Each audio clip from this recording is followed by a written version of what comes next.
Pendant que je récupérais mes parents à l'aéroport, j'ai vu mon mari embrasser sa maîtresse. Mon père a dit, ne tirez pas, ma chérie. Nous allons le démonter si discrètement qu'il ne sentira même pas ce qui lui arrive. J'étais à l'aéroport pour chercher mes parents quand j'ai vu mon mari embrasser une autre femme. Je m'appelle Vivian. Je suis analyste en risque financier. Les chiffres ne mentent pas. Les gens, oui. Marcus était parti 2 jours plus tôt pour un voyage d'affaires dans l'Ohio. Sac en cuir sur l'épaule, un baiser sec sur ma joue, comme on attache une ceinture de sécurité. Maintenant, il se tenait près des tapis à bagages, les doigts entrelacés avec ceux d'une grande blonde inconnue. Il a pris son sac. Il n'a jamais porté le mien. Puis il l'a embrassé. Pas un petit baiser. Le genre de baiser que 2 personnes partagent après 100 nuits d'hôtel. Un cri montait dans ma gorge. Une main a serré mon épaule avant qu'il ne s'échappe. Ne tirez pas, Vivian. Mon père, Arthuret. Derrière lui se tenait ma mère. Les yeux humides d'une rage silencieuse. Si vous criez maintenant, a dit Arthur, vous lui donnez la scène. Les serpents se tortillent hors des pièges. Utilisant vos propres émotions comme écran de fumée. Nous avons regardé Marcus disparaître par les portes coulissantes. Il n'a jamais regardé en arrière. Ce fut la véritable insulte. Je n'étais même pas une pensée. Dans sa tête. Nous rentrons à la maison, a dit Arthur. Et ensuite, nous allons le démonter si discrètement qu'il ne sentira même pas ce qui lui arrive. Je dois remonter 18 mois avant cette porte exacte, car rien dans cet après-midi n'était un accident. Ni le timing, ni mon père se tenant à 60 cm derrière moi, ni le fait que je n'ai pas fait un bruit. J'avais déjà passé 1 an et demi à apprendre, lentement et malgré moi, que l'homme que j'avais épousé était un bien meilleur menteur que je ne l'avais jamais cru. J'étais analyste en risque financier depuis 9 ans quand j'ai épousé Marcus. Je modélisais la probabilité de défaut pour un assureur régional, le genre de travail où l'on passe ses journées à décider combien de risques une entreprise peut absorber avant de s'effondrer. J'étais doué pour anticiper l'effondrement. Dans les feuilles de calcul. J'étais apparemment horrible pour l'anticiper dans ma propre cuisine. Marcus dirigeait une entreprise de distribution en gros appelée Doyle Outfitté, fournissant du matériel de plein air et de camping au magasin. D'articles de sport dans 3 États. Il avait le genre de charme qui faisait que les étrangers lui faisaient confiance dans les ascenseurs. Rire facile. Poignée de main ferme, la confiance spécifique d'un homme qui n'avait jamais eu à s'excuser d'occuper de l'espace. Nous nous sommes rencontrés lors d'un événement de la Chambre de commerce il y a 6 ans, tous deux là pour des raisons qui n'avaient rien à voir l'une avec l'autre. Moi, représentant mon entreprise à une table de sponsors, lui parcourant la salle comme si elle lui devait quelque chose. Il m'a dit lors de notre 2e rendez-vous qu'il aimait que je comprenne réellement les chiffres. Au lieu de simplement hocher la tête. Je n'ai réalisé que bien plus tard que ce qu'il aimait réellement, c'était que je comprenais suffisamment les chiffres pour lui être utile un jour. Comme un homme qui ne sait pas nager aime quand même connaître un maître nageur. Personnellement, mon père ne s'est jamais réchauffé à lui comme ma mère l'a fait. Arthur a passé 31 ans en tant qu'agent de crédit commercial dans une banque régionale avant de prendre sa retraite, les 12 dernières années à approuver et rejeter des lignes de crédit commercial pour des entreprises non dissemblables de Doyle Outfitté. Il parle comme un homme qui n'a jamais eu à expliquer un paiement manqué à quelqu'un ayant le pouvoir de dire non, m'a dit mon père. 8 mois après le mariage, après que Marcus ait passé un dîner entier à décrire un plan d'expansion sans aucun chiffre réel, j'ai dit à mon père qu'il était injuste.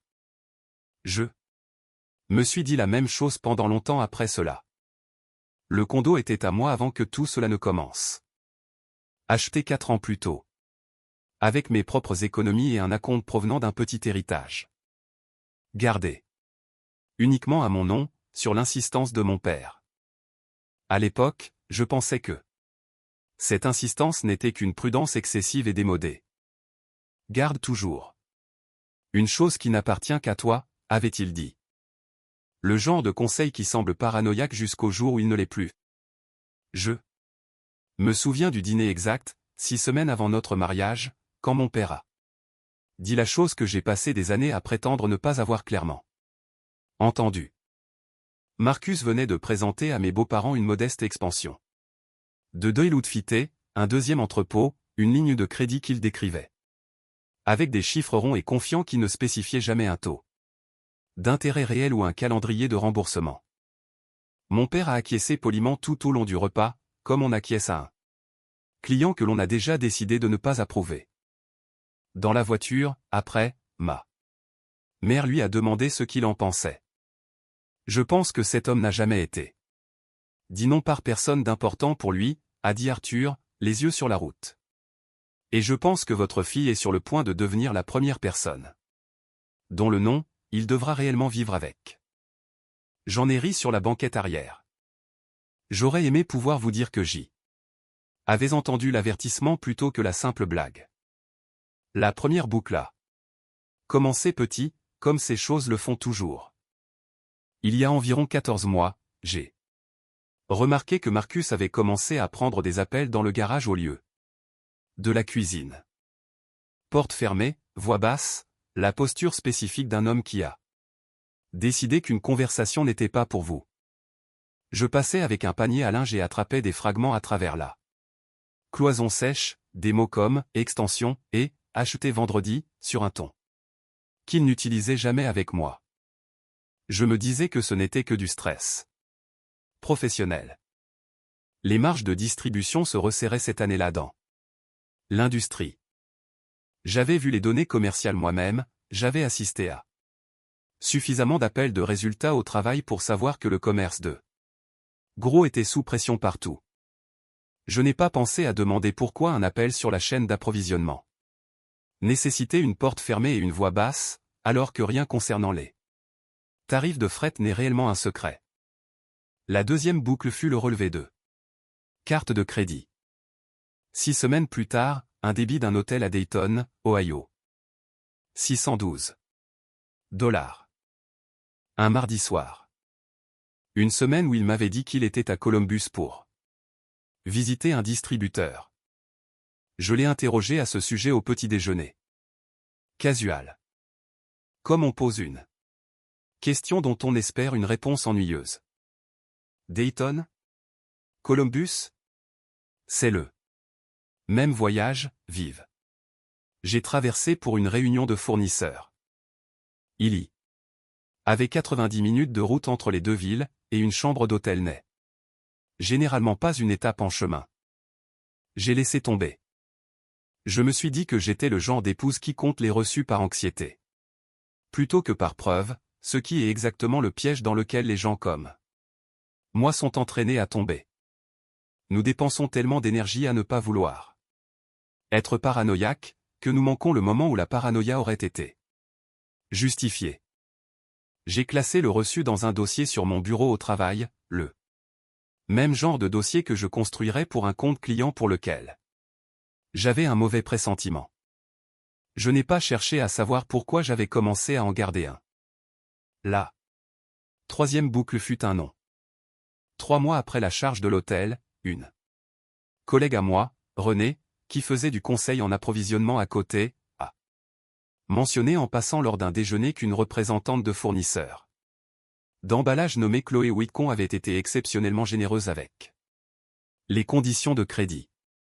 Pour l'un des concurrents de ses propres clients, une petite entreprise de distribution qu'elle n'a pas nommée, mais décrite assez bien, un matériel de plein air, entreprise familiale, le mari est un vrai charmeur. Pour que je sente mon estomac se serrer avant même d'avoir fini mon café. Renée n'avait aucune idée, bien sûr, qu'elle me décrivait mon propre mariage à travers une assiette de salade hors de prix. J'ai fait un commentaire évasif sur le fait que les représentants de comptes trop généreux signifiaient généralement des ennuis plus tard, et elle a acquiescé, complètement inconsciente de la littéralité de mes propos. Je suis rentré à la maison ce soir-là, j'ai attendu Que Marcus s'endorme sur le canapé devant le match, et j'ai cherché le nom du fournisseur dans ses emails sur son ordinateur portable, qu'il n'avait jamais pris la peine de verrouiller, car une partie de lui, je pense maintenant, n'a jamais cru que je penserais à regarder. J'ai trouvé 11 mois de correspondance. Avec un niveau de chaleur qui n'avait rien à voir avec les spécifications d'emballage. Des blagues, une série de messages à propos d'un concert auquel aucun de nous n'avait assisté ensemble. Une signature qui avait discrètement évolué de « cordialement, Chloé » à simplement son initiale avec un petit cœur. Je l'ai confronté doucement, comme on teste la glace avant d'y mettre son poids. J'ai demandé si Chloé Whitcomb était une nouvelle représentante de compte. Oui, elle est géniale. En fait, elle nous a obtenu de meilleures conditions que Reinhardt n'a jamais fait. A-t-il dit, sans même lever les yeux de son assiette, fourchettant des œufs. Comme si la question ne pesait rien du tout. J'ai observé ses mains pendant qu'il disait cela, stable, sans un clignement, ce qui, plus que tout, aurait dû me dire à quel point il s'était entraîné. Un homme nerveux gigote quand il ment. Un homme expérimenté ne sait même plus qu'il le fait. La quatrième boucle était l'argent. J'ai commencé à remarquer des transferts de notre compte courant. Juin.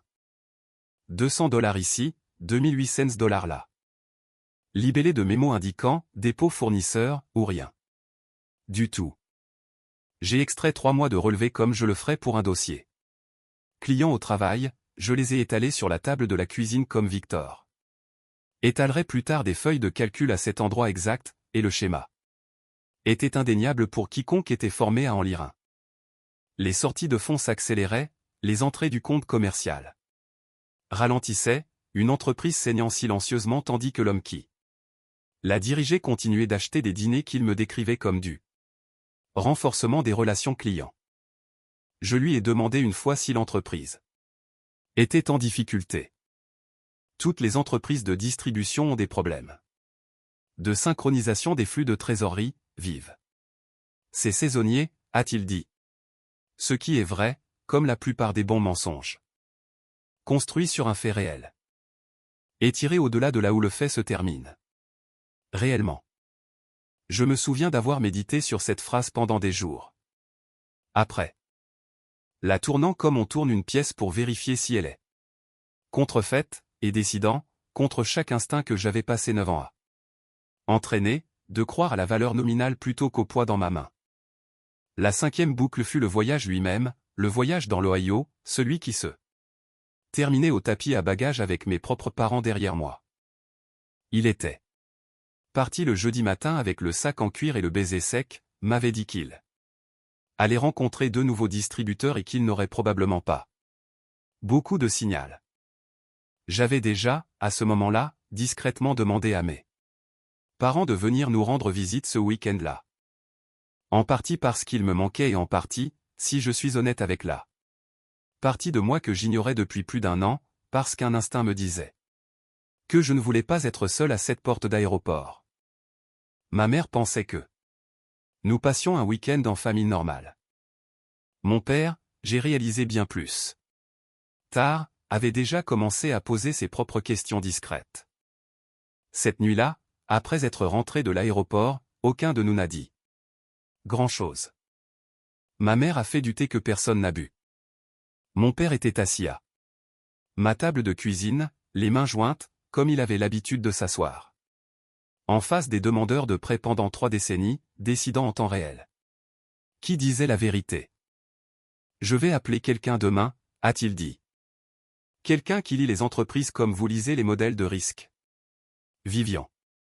Vous voudrez qu'il soit dans la pièce avant que vous ne disiez un seul mot à Marcus.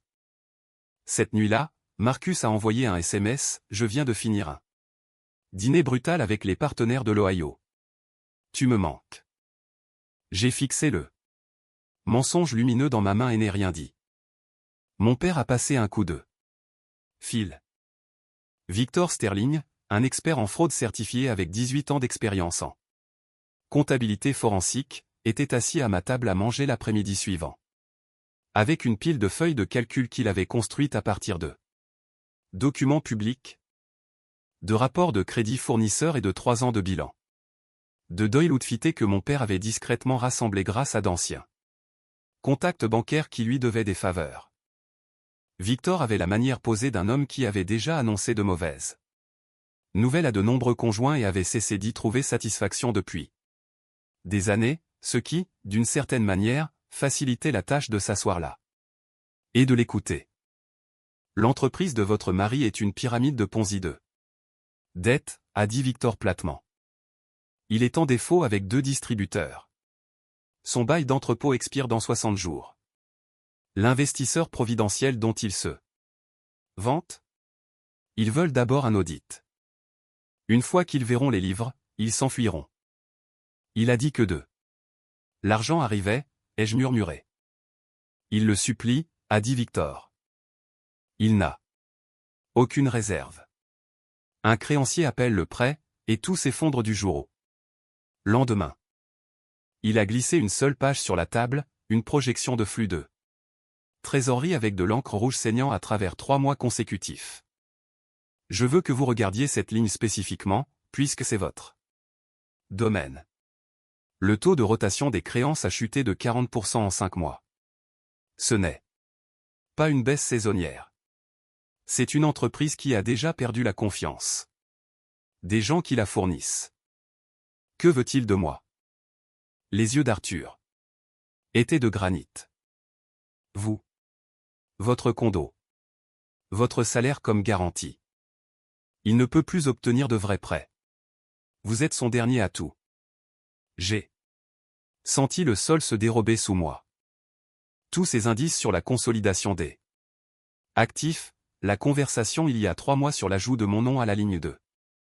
Crédit de l'entreprise juste pour la flexibilité, une demande que j'avais balayée à l'époque comme une paperasse standard. Il n'avait pas planifié un avenir. Il avait planifié un sauvetage, avec moi. Comme corde. Nous avons fait appel à un deuxième professionnel cette semaine-là. Discrètement. Sam Okafor, un détective privé agréé avec 12 ans d'expérience. Principalement des cas de fraude à l'assurance et d'infidélité auparavant. Mon père voulait une documentation qui tiendrait la route si cela devenait une question légale, pas seulement une question conjugale. J'ai vu beaucoup de cas où la femme sait déjà tout ce qu'elle doit savoir. M'a dit Sam lors de notre premier appel, et perd encore du terrain plus tard. Parce que rien n'a jamais été écrit à l'époque. Nous ne construisons pas cela pour la vengeance, nous le construisons pour que personne ne puisse réécrire la chronologie sur vous dans 6 mois. Sam a passé 4 jours sur Marcus. Discrètement, une Honda Accord de location, 2 voitures en arrière dans chaque parking. Des photographies horodatées ont été enregistrées comme des preuves, date, heure, coordonnées GPS, un résumé dactylographié pour chaque entrée. À la fin de la semaine, il a remis à mon père un dossier jaune contenant 41 photographies et une chronologie écrite, datée et signée, couvrant 11 mois d'un schéma qui correspondait exactement à ce que j'avais déjà à moitié su et entièrement refusé de regarder. Petite pause. Si vous voulez plus d'histoires comme celle-ci, de meilleure qualité, mon Spotify est lié dans la description. Le dossier de Sam ne contenait pas seulement des photographies. Il contenait un journal imprimé de 43 messages. Texte extrait d'un compte de forfait téléphonique familial partagé, auquel mon père, en tant que titulaire du compte depuis des années, lorsqu'il avait aidé Marcus à mettre en place une ligne professionnelle, avait encore un accès limité à la facturation. Seuls les horodatages des messages et les numéros des destinataires, jamais le contenu, ce que Renata a pris soin de confirmer comme étant la ligne légale sur laquelle nous pouvions nous appuyer. Mis en corrélation avec les dates de surveillance de Sam, le schéma était cliniquement clair, une rafale de messages vers le même numéro non répertorié chaque fois que Marcus prétendait se trouver dans une zone blanche sans signal. Victor l'a agrafé à l'arrière de son propre résumé financier avec un petit post-it jaune qui disait simplement, de son écriture petite et précise, le schéma se confirme. Ma mère n'a découvert l'étendue de la situation que lors de cette réunion à la table à manger avec Victor, et l'avoir changé de visage en temps réel fut une sorte d'éducation sur ce que 34 ans de mariage apprennent à une personne à affronter. Elle n'a pas pleuré, elle est devenue très calme, comme j'imagine qu'elle a dû l'être une ou deux fois dans sa propre vie sans jamais m'en parler. Et elle a tendu la main et pris ma main sur la table avant même que je n'aie réalisé que je serrais le bord.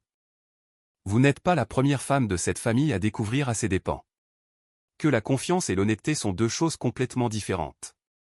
A-t-elle dit doucement, ce qui fut la première fois que je compris que, quoique mon père sut sur la lecture des risques en salle de conférence, ma mère en avait appris une version ailleurs, bien avant ma naissance, et n'avait simplement jamais eu besoin de l'utiliser sur moi jusqu'à présent. Ne faites rien, dit Victor, en claquant sa mallette. Soyez l'épouse inconsciente. Je veillerai à ce que ces créanciers voient exactement quel genre de risque ils représentent. Nous ne falsifierons pas un seul document. Nous allons juste allumer les lumières. Marcus est rentré dimanche, rayonnant comme un conquérant. Mon Dieu, tu m'as manqué, a-t-il dit en me serrant dans ses bras. Et je l'ai laissé faire. Mon visage pressé contre son épaule pour qu'il ne puisse pas voir ce que mon expression faisait réellement. Toi aussi, tu m'as manqué, ai-je menti, lisse comme du verre. 10 jours plus tard, son distributeur a coupé ses conditions de crédit. Le propriétaire de l'entrepôt a exigé un nouveau dépôt qu'il n'avait pas. L'investisseur a envoyé 2 phrases froides rejetant l'accord. Rien de tout. Cela ne venait directement de nous. Victor s'était simplement assuré que les créanciers qui rôdaient déjà autour de Doyle Outfitté obtenaient le tableau audité au lieu de la version que Marcus leur vendait depuis 1 an. Allumez les lumières, c'est ainsi qu'il l'avait appelé. Il s'est avéré que c'était aussi simple que cela. Je l'ai regardé s'effondrer en temps réel, et je veux être honnête, une petite partie laide de moi en a moins profité que je ne m'y attendais, et une autre partie en a plus profité que je n'en étais fier. L'arrogance est devenue nerveuse. Le vin s'est transformé en whisky. 2 doigts à la fois, puis 3. Puis un gobelet. Il ne s'est plus soucié de mesurer. Il a cessé de dormir après 5 heures, a commencé à faire les 100 pas dans le couloir à des heures impaires, son téléphone collé à la paume comme s'il pouvait sonner avec un secours s'il le tenait assez fort. Puis, exactement comme mon père l'avait prédit, il s'est tourné vers moi. J'ai trouvé un pré-relais, a-t-il dit pendant le dîner, la voix dégoulinante d'un calme fin, le genre de calme que je reconnaissais maintenant de son alibi de frais d'hôtel des mois. Plutôt trop lisse, trop répété, une performance de confiance par un homme qui n'en avait plus aucune. Retire le capital du condo. Efface ma dette. 6 mois. Grand maximum. Le condo est à moi, ai-je dit. Je ne signerai rien. Son masque se fendit. Tu es censé me rattraper quand je tombe. Je ne suis pas un filet de sécurité pour une entreprise en faillite, ai-je dit. Il claqua les mains sur la table. L'argenterie sauta. Bien, vends tes bijoux. Quelle est la combinaison du coffre-fort? C'était là. La vérité, nue sur la table. Je n'étais pas sa femme. J'étais un actif à liquider. J'avais peut-être 12 heures avant qu'il ne trouve un autre moyen de me soutirer l'argent ou de faire quelque chose de plus désespéré. Victor m'avait averti que les hommes dans la position de Marcus faisaient parfois, la dernière semaine, avant qu'une entreprise ne fasse faillite, des choses qu'ils n'auraient pas autrement envisagées. Une deuxième demande de prêt hypothécaire falsifiée avec une procuration techniquement expirée. Une lettre de co-signataire établie à partir d'anciens documents. Un compte joint ouvert quelque part où je ne penserai jamais à vérifier. Je n'ai pas dormi cette nuit-là non plus. J'étais allongé dans l'obscurité, à côté d'un homme que je ne reconnaissais plus depuis des mois, effectuant le même calcul de risque que j'avais fait pour des clients une centaine de fois. Probabilité de défaut, probabilité de recouvrement, probabilité qu'attendre un jour de plus me coûte quelque chose que Je ne pourrais pas récupérer. Mes mains ne cessaient de trembler, m'empêchant d'envoyer un message à qui que ce soit avant presque 4 heures du matin. Je me suis levé, je suis allé à la cuisine et j'ai envoyé un message à mon père. C'est l'heure. Il m'a rappelé en 90 secondes, comme s'il avait dormi avec le téléphone à la main. Le lendemain soir, Arthur était assis dans mon salon comme un juge, attendant de prononcer la sentence.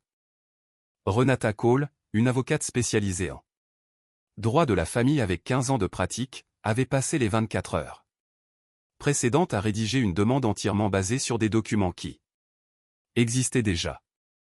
L'acte de propriété du condo, uniquement à mon nom, les relevés de compte joints, les 41 photographies de Sam, le résumé financier de Victor. Nous n'inventons rien, m'a dit Renata au téléphone ce matin-là. Nous ne faisons que déposer la vérité dans le bon ordre. Marcus est entré de la chambre et s'est figé en voyant mon père assis là. Nous devons parler, ai-je dit.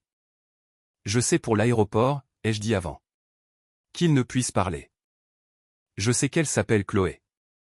Je sais que ça fait 1 an. Mes parents étaient juste à côté de moi. Vive, c'est une fournisseur. Mon père vous a vu l'embrasser, ai-je dit. Je sais pour l'aéroport. J'ai dit avant qu'il ne puisse parler. Je sais qu'elle s'appelle Chloé. Je sais que ça fait 1 an. Mes parents étaient juste à côté de moi. Vive, c'est une fournisseur. Mon père t'a vu l'embrasser, ai-je dit. Épargne-moi. Son visage se tordit de rage. Tu as fait ça. Tu as saboté mon entreprise. Prouve-le, a dit Arthur de sa chaise. Marcus n'avait rien. Il ne pouvait pas prouver ce qui n'avait jamais été un crime. Juste la vérité. Finalement révélée. J'ai demandé le divorce ce matin, ai-je dit. Ce condo est à moi seul. Vous avez 1 heure pour faire vos bagages. À 18h30, le shérif vous expulsera. Pour intrusion. Il me regarda, respirant difficilement, cherchant un dernier mensonge auquel se raccrocher. Il n'y en avait plus. Tu penses avoir gagné? Siffla-t-il finalement. Je n'ai rien gagné, ai-je dit. J'ai juste forclos sur un mauvais investissement. Il a attrapé ses clés et a claqué la porte de la chambre si fort que les fenêtres ont tremblé. Il a passé la majeure partie de cette heure à jeter des choses dans un sac de sport plus vite qu'il ne le faisait pour de vrais voyages, jurant sous son souffle. Appelant quelqu'un pas Chloé, j'ai appris plus tard. Mais son colocataire de collège pour lui demander s'il pouvait s'écraser sur un canapé quelques semaines, juste le temps que ça se calme. Mon père est resté dans le salon tout ce temps, sans dire un mot, sans en avoir besoin. À 18h24, 6 minutes en avance, une voiture de patrouille s'est garée dans l'allée, et un adjoint dont je n'ai jamais eu le nom a conduit Marcus à sa propre voiture avec l'efficacité plate et blasée d'un homme qui avait fait cette même course une centaine de fois auparavant et la ferait 100 fois. De plus. Marcus ne m'a pas regardé en sortant. J'ai noté cela, les classer comme je classe tout maintenant, et je n'ai pas ressenti ce que je m'attendais à ressentir, ce qui était surtout rien du tout. Juste le silence particulier d'une pièce après qu'une tempête soit enfin réellement passée au lieu de simplement faire une pause. Ce que je ne lui avais pas encore dit, ce que Renata m'avait conseillé de garder pour le dépôt. Lui-même, où cela ferait le plus de bien et le moins de cris, c'est que le divorce n'était pas le seul document en mouvement cette semaine-là. Doyle Outfité a déposé le bilan 19 jours plus tard, une liquidation de Chapitre 7 déclenché par le propriétaire de l'entrepôt qui a finalement résilié le bail après le dépôt manqué. Le résumé financier de Victor, préparé à l'origine juste pour la compréhension de notre famille, a fini par être assigné à comparaître dans le cadre de la procédure de faillite une fois que 2 distributeurs ont déposé leur propre réclamation, alléguant que Marcus avait continué à présenter l'entreprise comme solvable aux créanciers pendant au moins 4 mois après qu'il savait qu'elle ne l'était pas. Cette allégation est devenue une affaire civile distincte. Marcus a jusqu'à présent évité les accusations de fraude criminelle, selon Renata. Principalement parce que prouver l'intention à la date exacte où il est passé de l'optimisme à la tromperie est plus difficile que de prouver la dette elle-même. Mais le jugement civil rendu contre lui 8 mois plus tard s'élevait à 214 000 $, somme qu'il n'a aucun moyen significatif de payer. J'ai assisté à une après-midi de l'audience de faillite, principalement parce que Renata pensait que cela m'aiderait à voir le processus au lieu de simplement l'imaginer. Un syndic en costume gris lisait des postes du dernier inventaire de Doyle. Outfité d'une voix plate et bureaucratique. Tente, chaise pliante, réchaud à gaz, tout l'inventaire d'un entrepôt. L'identité entière de quelqu'un, réduit à une colonne de feuilles de calcul. Intitulée « Valeur de liquidation ». Marcus était assis 2 rangées devant moi. Avec un avocat commis d'office pour la faillite qui avait l'air d'avoir 4 autres audiences le même après-midi. Il ne s'est pas retourné une seule fois. Je ne sais pas si c'était de la fierté ou de la honte, et à ce moment-là, j'avais cessé d'être assez curieuse pour le savoir. Je ne sais pas si c'était de la fierté ou de la honte, et à ce moment-là, j'avais cessé d'être assez curieuse pour le savoir. Dehors, après, dans un couloir qui sentait le nettoyant pour tapis industriels, l'un des 2 distributeurs qui avait déposé une demande de créance, un homme corpulent, nommé Boyd que je n'avais jamais rencontré, qui s'est présenté uniquement parce qu'il avait reconnu mon nom de famille d'après le dossier, m'a dit, sans que je le lui demande, qu'il avait accordé à Marcus 3 prolongations de paiement de bonne foi distinctes au cours de l'année précédente. Chacune accompagnée d'une nouvelle promesse que des liquidités étaient imminentes. J'aurais dû savoir après la deuxième, a-t-il dit en secouant la tête, sans méchanceté. Je suppose que nous aurions tous les deux dû savoir un peu plus tôt que nous ne l'avons fait. Ce n'était pas exactement du réconfort, mais c'était quelque chose d'approchant, le soulagement étrange de découvrir que l'on n'était pas la seule personne dans la pièce à avoir entendu le même scénario. La participation de Chloé Whitcomb lui a coûté plus cher que je ne m'y attendais, et plus que je ne l'avais honnêtement voulu, jusqu'à ce que l'examen de Victor révèle la deuxième moitié de l'histoire. Les meilleures conditions que Reinhardt dont Marcus s'était vanté n'étaient pas de la générosité. Elle n'était pas autorisée. Chloé avait étendu les limites de crédit et les remises sur les prix de Doyle outfitaient bien au-delà de ce que la politique de son employeur autorisait, un schéma que Victor a signalé dans son rapport. Presque comme une pensée après coup. Le genre de détail que les experts comptables judiciaires remarquent parce qu'ils ne peuvent s'empêcher de le remarquer. L'équipe d'audit interne de son employeur l'a confirmé dans les 3 semaines suivant la réception d'un tuyau anonyme qu'aucun de Victor ni moi n'avons jamais officiellement avoué avoir envoyé. Elle a été licenciée pour faute au printemps, et selon une ancienne collègue de René, a depuis quitté complètement l'industrie. Je ne sais pas ce qui lui est arrivé après, et pour la première fois depuis plus d'1 an. J'ai constaté que je ne me souciais sincèrement pas de le savoir.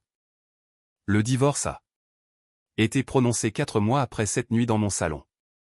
J'ai gardé le condo. Exactement comme l'acte l'avait toujours dit.